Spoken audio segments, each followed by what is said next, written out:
This is going to be my last video. I've said everything I need to say and what happened during my encounter with Brian.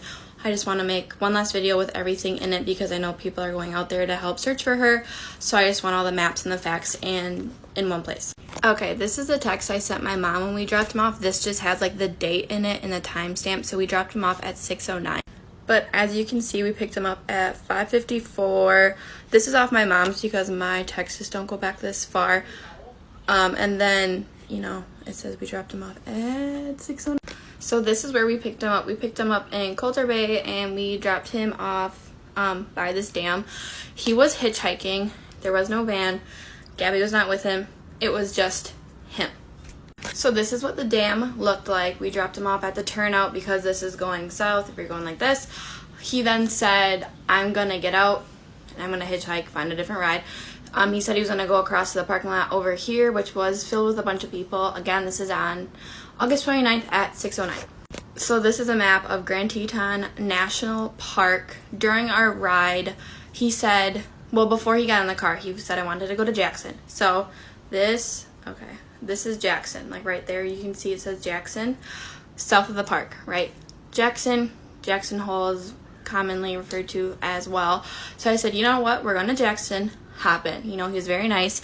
He offered us $200 to give him this ride, and we picked him up. You can see here, Coulter Bay, right there. It's like pretty north of the park. And he said he was hiking along Snake River, which is up here, and it kind of like goes down a little bit.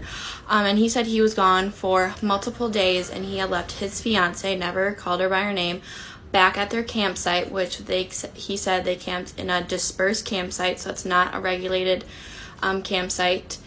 And he was gone for multiple days without her, and he was sleeping on a tarp. When we picked him up, he had a backpack, long sleeves, a hat on, and scruff. He wasn't clean shaved, and he had hiking boots on, but he didn't look dirty.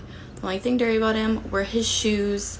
And he was very nice during the trip, you know, very calm. We were making small talk. He was agitated when I said Jackson Hole, okay? So we were going south to Jackson. There's no other place in the Tetons called Jackson. Why he became agitated, I don't know. He just was very set on getting out of the car, which is why we pulled out by the dam, and that's why he got out. I don't know why he wanted to get out so bad. I don't know what other place he wanted to go to because there's only one Jackson. So that's all I have, and I hope she's returned safely and they find her safe. I just wanted to